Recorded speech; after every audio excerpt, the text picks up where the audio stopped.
En esta oportunidad vamos a hablar sobre las fuentes y sumideros de fósforo al océano. El fósforo es el 11º elemento más abundante de la Tierra. Es fundamental para numerosos procesos biológicos y en los océanos puede ser un nutriente limitante. La forma en la cual ingresa el fósforo al océano es a través de dos mecanismos principalmente. El primero de ellos y el más importante es a través del ingreso por ríos. El fósforo ingresa a los cuerpos de agua, a través de la acción mecánica del intemperismo o erosión. En ellos el fósforo está de dos formas, particulada o disuelta, y ingresa a las zonas costeras, en donde en gran parte es retenido en las mismas plataformas continentales. El alcance que tienen estas fuentes es más bien localizado o restringido a las zonas costeras. La segunda vía por la cual ingresa fósforo al océano es a través del polvo atmosférico, el cual tiene un impacto bastante menor en cuanto al fósforo que contiene el océano. Sin embargo, a medida que nos vamos alejando de la costa, este mecanismo de ingreso de fósforo al océano comienza a tener mayor relevancia. Cerca del 5% del fósforo que ingresa de origen no antropogénico es a través de los aerosoles. El contenido de fósforo en este polvo atmosférico es similar al de la corteza terrestre. Por ejemplo, el polvo atmosférico que viene desde el desierto del Sahara tiene un contenido de fósforo cercano al 0,09%. ¿Cómo ingresa o cómo es el fósforo que ingresa a través de esta vía? Puede ser tanto orgánica como inorgánica. Los compuestos inorgánicos pueden ser minerales de fósforo que están unidos al hierro o asociados a calcio, magnesio o aluminio. Este tipo de compuestos son bastante poco solubles, por lo tanto puede que su ingreso no tenga una importancia inmediata dentro de la utilización por los organismos autótrofos. En cuanto a los compuestos orgánicos que vienen a través de este polvo atmosférico, estos han sido muy poco estudiados o caracterizados. Por otra parte, los flujos que ingresan a través de esta vía son bastante heterogéneos tanto en el espacio como en el tiempo y va a depender mucho de qué tan alejados estemos de la fuente de origen y además de la época del año en la cual estemos interesados. Ahora, en zonas oligotróficas, este tipo de aporte de fósforo hacia el océano ha sido señalado como el responsable del aumento de la productividad primaria. Dentro de las fuentes eólicas tenemos las fuentes volcánicas, ¿ya? Que también pueden ser importantes, pero esto tiene un alcance bastante más limitado tanto en espacio como en tiempo.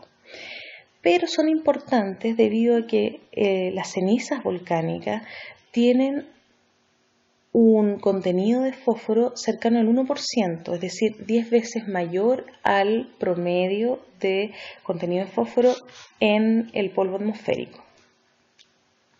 Ahora, ¿cuáles son los sumideros de fósforo en el océano? Habíamos mencionado en un principio que gran parte de lo que ingresa de fósforo hacia la zona costera es retenido en la misma plataforma continental.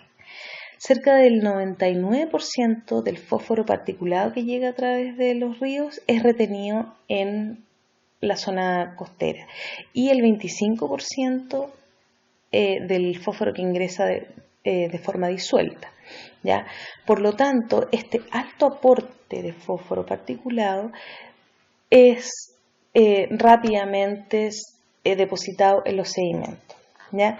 Ahora, en general, el principal sumidero de fósforo al océano es a través de la depositación en el fondo marino, ¿ya? ¿Cómo llega este fósforo a los sedimentos? Es principalmente como material particulado que sedimenta, ¿ya? Así como en las plataformas continentales, ¿ya? y también llegan asociados a óxidos metálicos o hidróxidos. En la zona oceánica, el principal sumidero de fósforo es a través de la sedimentación o depositación de fósforo reactivo.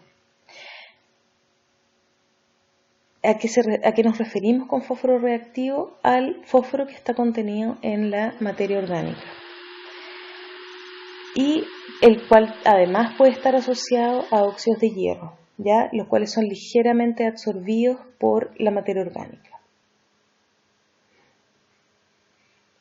Ahora, ¿qué es lo que pasa con este fósforo reactivo al llegar a los sedimentos? Dependiendo de la cantidad de materia orgánica y de las condiciones redox del ambiente de este sedimento, es lo que vaya a ocurrir con el fósforo que está contenido en la materia orgánica. En primer lugar, si estamos bajo condiciones óxicas, la materia orgánica sedimenta, es remineralizada y se genera fósforo inorgánico, ¿ya? Pero estos sedimentos generalmente son ricos en fases de iones férricos o con manganeso, ¿ya? Estos absorben grandes cantidades de este fósforo inorgánico producto de la remineralización y forman entonces minerales asociados al fósforo, ¿ya? Pero cuando tenemos condiciones de anoxia, estas fases de iones férricos son menos abundantes debido a que se disuelven y se genera hierro disuelto, hierro más 2, el cual puede difundir hacia las capas de fondo o asociarse a los sulfuros formando apatita.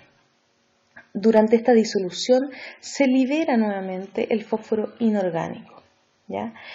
Cuando los sedimentos son resuspendidos en estas condiciones, importantes o grandes cantidades de fósforo inorgánico pueden ser liberadas a la columna de agua y difundir hacia otras capas de la columna de agua y en zonas de surgencia ser transportadas hacia la zona superficial.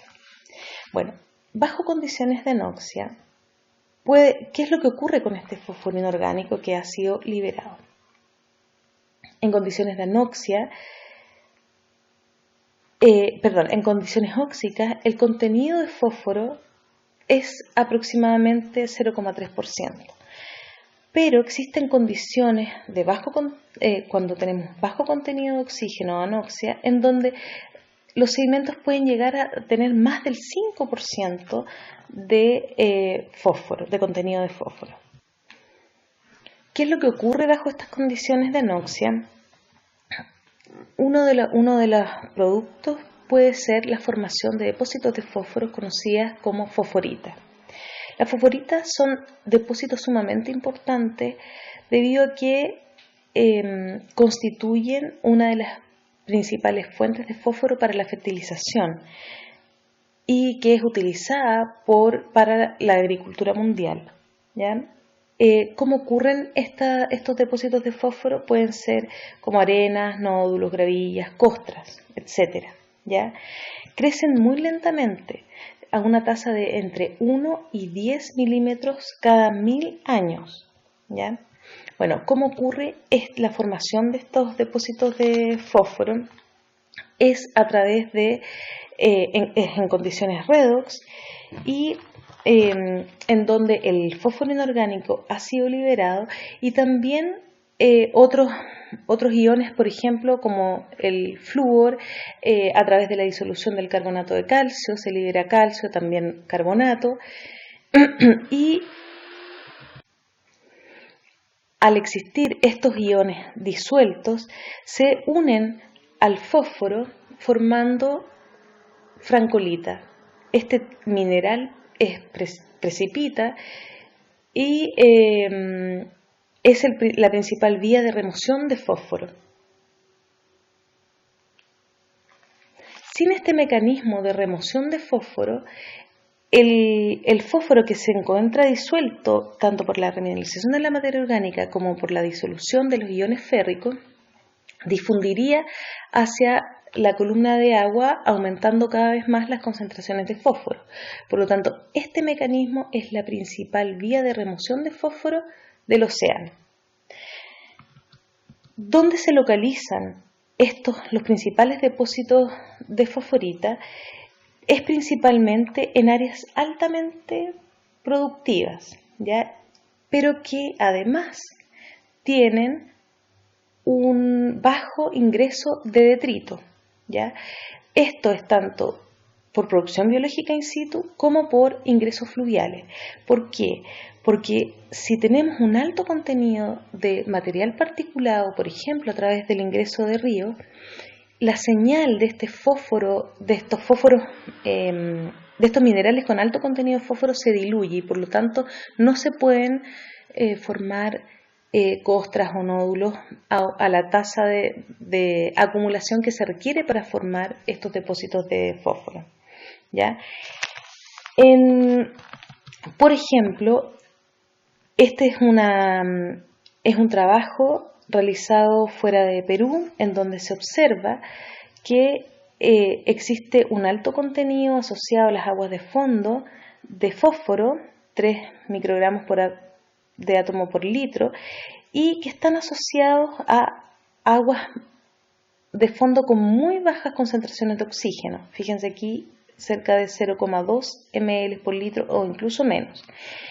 En ellas, en estas zonas en donde existen muy bajas concentraciones de oxígeno, además existen estos depósitos de fosforita, los cuales están asociados al mecanismo descrito anteriormente.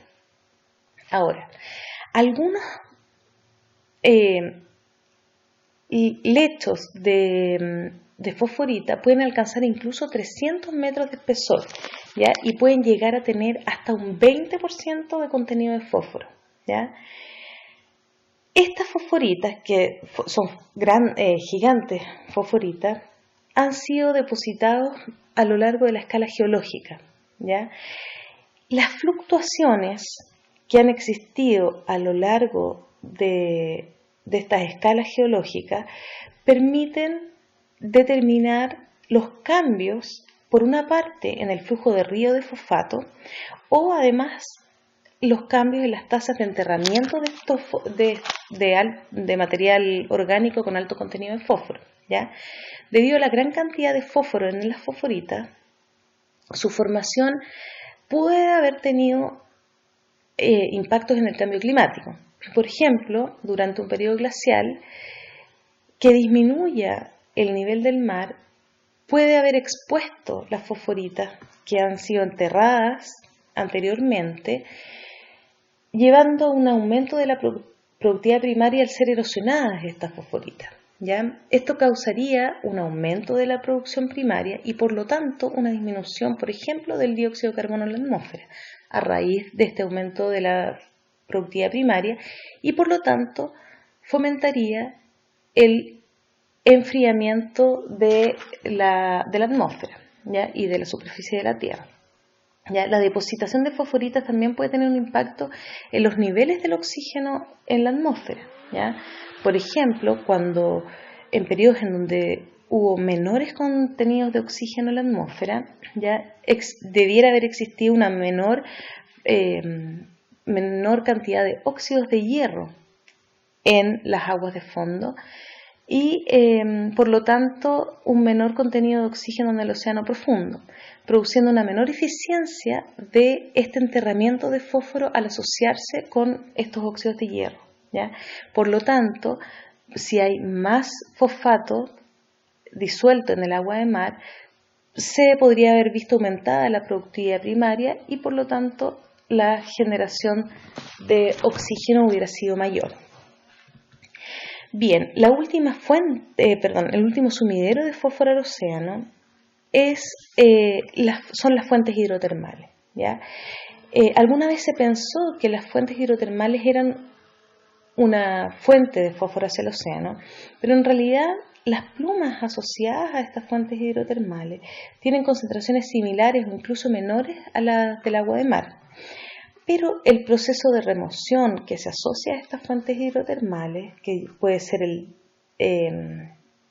el cual está asociado principalmente a las dorsales oceánicas, puede llegar a ser el 10% de la sedimentación de la zona oceánica de fósforo en el océano, ¿ya?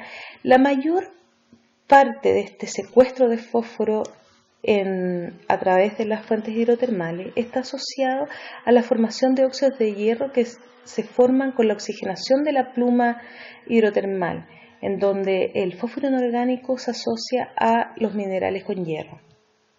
En resumen, las fuentes de fósforo al océano son los ríos, las fuentes eólicas y los volcanes.